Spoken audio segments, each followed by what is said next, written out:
Hi, I'm Marty Mongiello, and hosting you one more time here at the United States Presidential Culinary Museum for Inside the President's Cabinet.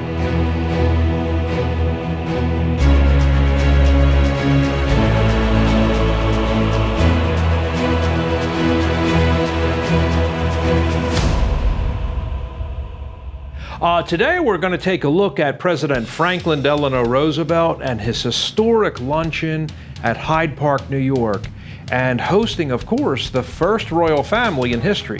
So pretty exciting. We always have a lot of fun with our guests on the tours and point out, of course, that this is the king who was the stutterer. And you may have seen The King's Speech, which was an excellent movie. And everybody really loved it, but this is him, and in the beginning, he was known his entire life as Prince Albert. That's who he is, and of course I was coached by my father to call the drugstore on the rotary dial phone and ask if they had Prince Albert in the can. That was one of our most famous crank calls, and a lot of our guests often laugh when I mention this, and you can tell that they have also done it when they were a kid.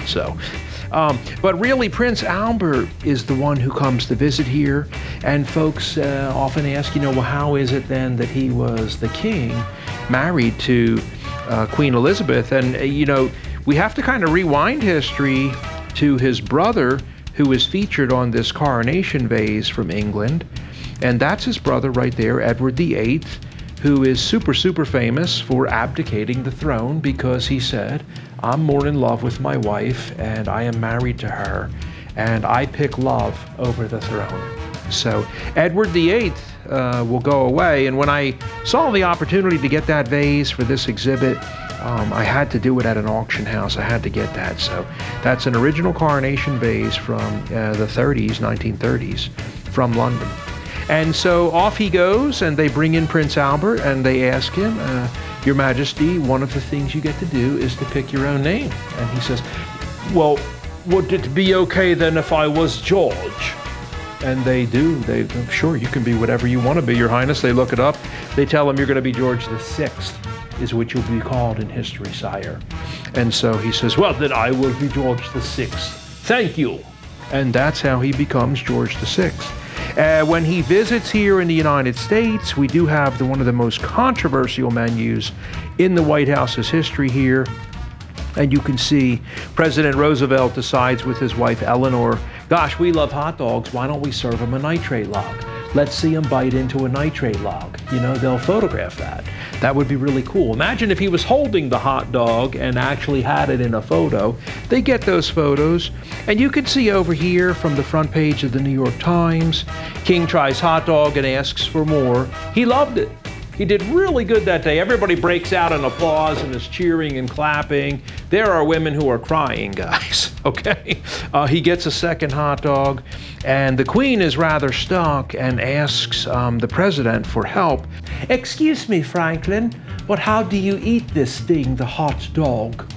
And his answer was rather crass, something she was not going to engage in and definitely not going to do. But she says, I herein quote it for the reader. And it has a space with a beginning quotation mark. You pick it up with your bare hand, Your Highness, and push it into your mouth and keep pushing until it disappears. Absolutely not. She says, I decided to play it safe and use my utensils. I ate my food with a fork and knife to at least appear cultured, but ended up looking like an idiot as the photographers from Manhattan surrounded the table flashing those large bulbs and couldn't really figure out what is all the hullabaloo about all of a sudden. It's also very difficult to eat your food with a fork and knife because English people and European people eat continental style and actually cut their food holding the fork turned upside down in their left hand at all times, and push the food onto the back of the fork and balance it in midair into their mouth.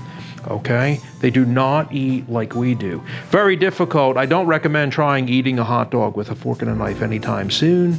It doesn't go over very well. Bill de Blasio tried it out on Staten Island. He ate pizza one day with a fork and knife and was body slammed in all the front pages of the newspapers the next day. Okay? And the last thing I'd like to mention today for our viewers, if you are looking at that photo, that is actually the president's mom sitting in the middle. And this is the king, who is second from the left in his beautiful suit. This is mom, Queen Elizabeth. This is mom and dad of the current queen. The president is on the right. The queen is seated immediately to his right. And that's the president's wife, Eleanor Roosevelt, all the way to the left. And we always, of course, encourage our viewers and guests to the museum to remember, we believe our role in society as a museum is to showcase what do we do with what is going on today. We are not real big on glass cases and staring into inanimate objects, but look at that gold coin all the way to the left of Meghan Markle and Prince Harry.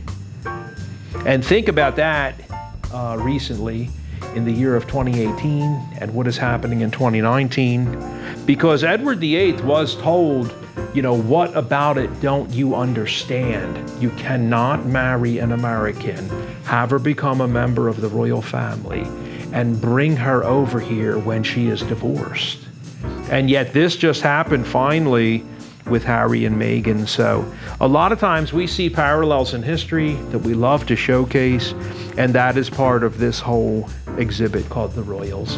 And thank you so much for enjoying this and joining us again. I'm Marty Mongiello, and looking forward to seeing you next time on Inside the President's Cabinet.